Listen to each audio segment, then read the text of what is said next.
Notre tout premier jeu PC, Starbirds, est désormais disponible en accès anticipé. Apprenez-en plus à la fin de cette vidéo. Imaginez, un astéroïde de la taille d'un stade va heurter la Terre dans 2 semaines.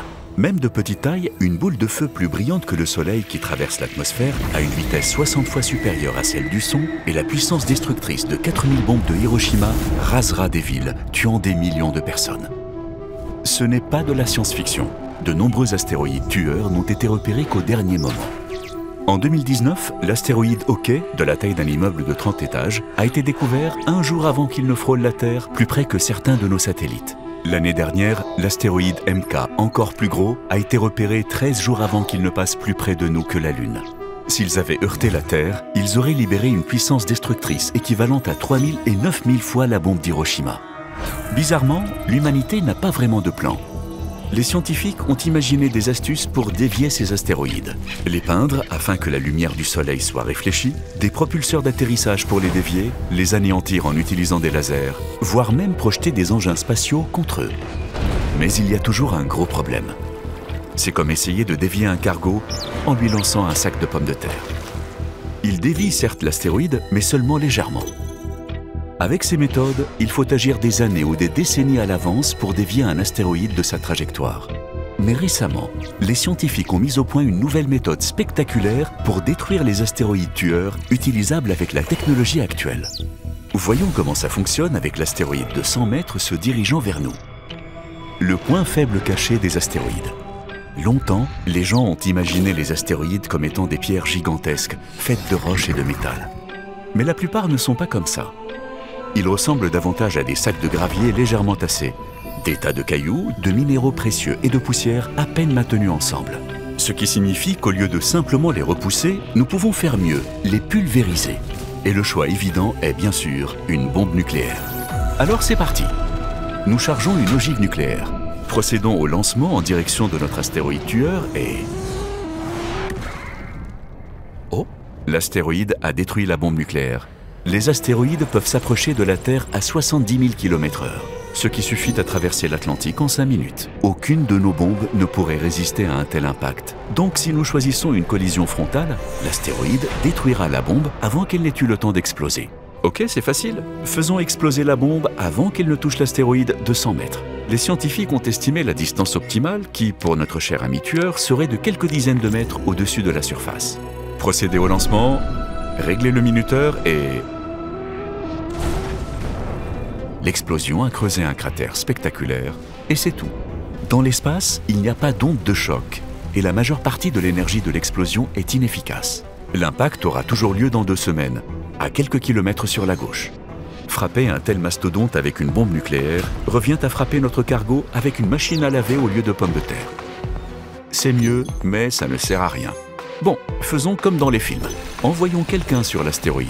Forons un trou pour y placer une bombe nucléaire pour éviter tous ces problèmes. C'est en effet possible en théorie, mais vraiment suicidaire dans la pratique. Atterrir sur un corps céleste est un véritable cauchemar. Environ 70% de nos tentatives ont échoué, même sur Mars, qui est relativement grande et dont nous connaissons presque parfaitement la surface. Alors, imaginez les chances d'atterrir avec un équipage et une bombe nucléaire sur un petit astéroïde ultra rapide, découvert 2 semaines plus tôt. Même si nous y parvenons, le forage en microgravité est très lent, car il n'y a pas de force d'attraction vers le bas pour nous aider.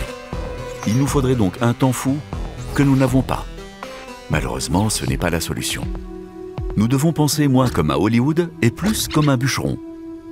La solution intelligente. Si vous voulez fendre une bûche, vous n'utilisez pas une pierre. Vous utilisez une hache. Un outil lourd et parfaitement conçu pour fendre les bûches. De la même manière, les scientifiques ont découvert un nouvel outil pour détruire les astéroïdes.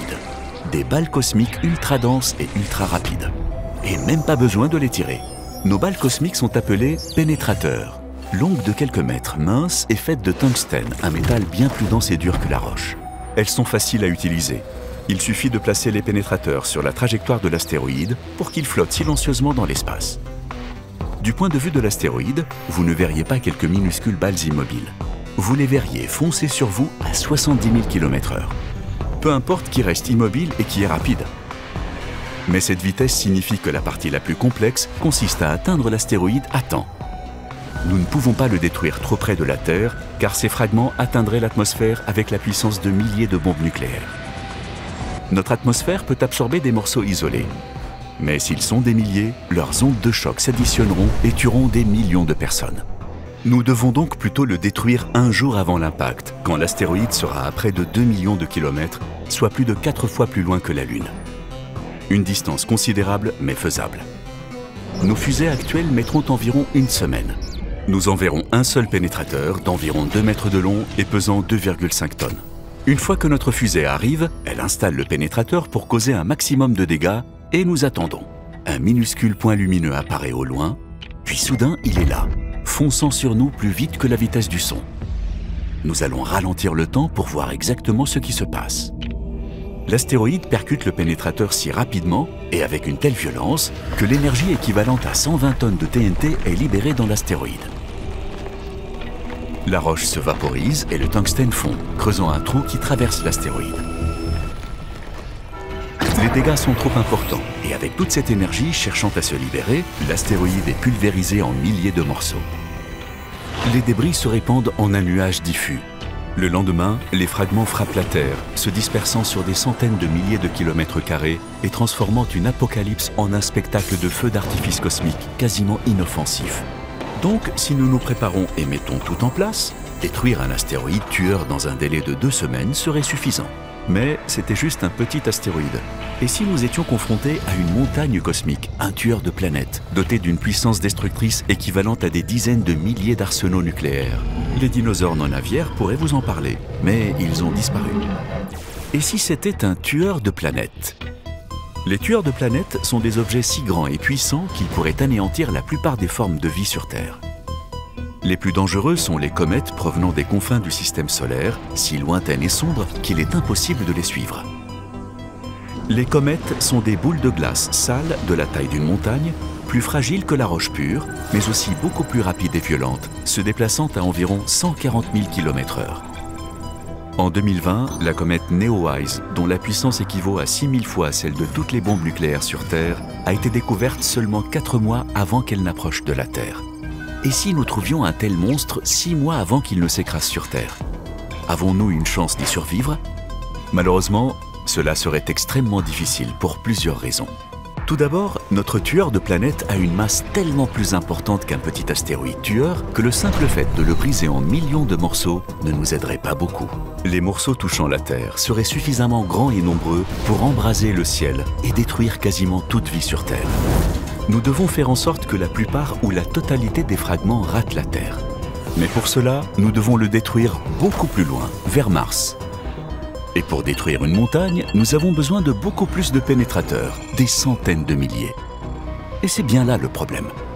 Pour parcourir une telle distance et transporter une telle charge utile, il nous faut au moins 24 000 fusées super lourdes. À ce jour, l'humanité en a 2, et elles ne sont pas encore tout à fait prêtes.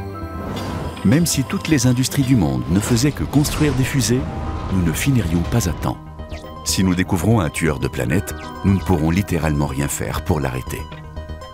Sauf si nous combinons les pénétrateurs avec un peu d'action hollywoodienne et notre vieil ami, la bombe nucléaire. Pour que ce plan fonctionne, nous devons surtout préparer tous les éléments à l'avance. Une fusée comme le SLS de la NASA, prévue pour emmener des astronautes sur la Lune, chargée de tout ce dont nous avons besoin, prête à être lancée. Dès que le tueur de planètes est repéré sur sa trajectoire pour nous anéantir, nous lançons une seule fusée. Pendant 5 longs mois, elle voyage dans le néant de l'espace, tandis que la vie sur Terre continue fébrilement. Finalement, elle atteint sa destination un peu au-delà de l'orbite de Mars. Nous déployons maintenant 5 pénétrateurs massifs en séquence, parfaitement alignés à 2 km les uns des autres. Le défi technique consistant à aligner et synchroniser correctement ces éléments est énorme, et nous n'avons droit qu'à un essai. Quelques astronautes très courageux partent donc pour cette mission sans retour pour superviser le processus, sans aucun moyen de revenir. Les heures anxieuses passent, alors que l'humanité tout entière scrute le ciel et les écrans. Puis le moment tant attendu arrive. La montagne de glace mortelle apparaît dans toute sa splendeur, et soudain, elle est là. Ralentissons le temps à nouveau. La comète percute le premier pénétrateur à une vitesse de 140 000 km/h, libérant une puissance équivalente à 2000 tonnes de TNT. La glace, la roche et le tungstène se liquéfient tandis que l'énergie de l'impact s'enfonce à des dizaines de mètres de profondeur dans la montagne. Et voici le deuxième, qui frappe parfaitement au même endroit, percutant directement le cratère, le brisant, le faisant fondre et le forant.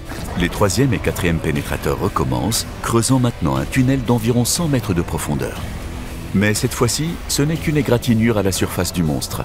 La comète n'a pas encore subi de réels dommages. Et puis vient le pénétrateur final, avec sa charge toxique. 300 mégatonnes en ogive nucléaire, soit 20 000 fois plus d'énergie que la bombe qui a détruit Hiroshima. Il s'enfonce profondément dans le tunnel et il explose juste avant d'atteindre son extrémité. Cette fois, la bombe atomique fonctionne. Au lieu de se heurter uniquement au vide, l'énergie de l'explosion heurte la roche, le gravier et la glace. En plus de le pulvériser de l'intérieur, il y a tellement de chocs, de poussées et de coups qu'un monde gelé vieux de milliards d'années meurt de l'intérieur, se transformant en un nuage de millions de fragments se répandant dans toutes les directions. L'humanité est sauvée. Pour que cela puisse devenir réalité, il faudrait une planification et une précision sans précédent. Et pourtant, c'est possible. Pas dans une ère technologique de science-fiction, mais seulement avec les fusées, l'ingénierie et les connaissances dont nous disposons déjà aujourd'hui. Envie de forer vous-même des astéroïdes ? Notre tout premier jeu PC Starbirds est maintenant disponible en accès anticipé. Rejoignez une courageuse volée d'oiseaux intergalactiques qui s'aventurent dans l'espace pour miner des astéroïdes, construire des chaînes de production et débloquer de nouvelles technologies qui les aideront à prospérer à travers la galaxie. Analysez et exploitez les astéroïdes à proximité, développez vos chaînes de production et créez un vaste réseau d'usines spatiales flottantes. Que vous soyez un joueur chevronné ou un novice dans ce domaine, Starbirds vous invite à explorer, construire et découvrir à votre propre rythme. Nous travaillons sur ce jeu depuis plus de 2 ans avec la formidable équipe de Tucana Interactive, les créateurs de Dorf Romantique. Et maintenant, c'est avec grand enthousiasme que nous le partageons enfin avec vous. Alors, enfilez votre casque spatial et rendez-vous sur Steam pour partir à l'aventure. Vous trouverez le lien en description. De la part des équipes de Course Gesagt et Tucana, merci d'être de la partie pour cette aventure. Nous sommes impatients de connaître votre avis et de continuer à faire évoluer Starbirds grâce à vos commentaires. À bientôt dans l'espace.